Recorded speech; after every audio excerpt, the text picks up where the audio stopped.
ইসলাম সবচেয়ে জঘন্য শাস্তি রেখেছে জেনা এবং ব্যভিচারের জন্য। আপনারা জানেন সবচেয়ে কঠিন শাস্তি।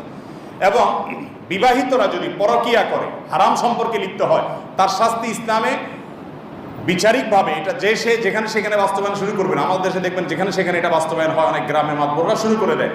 এটা বিচারিকভাবে যথাযথ নিয়মে বাস্তবায়িত হবে।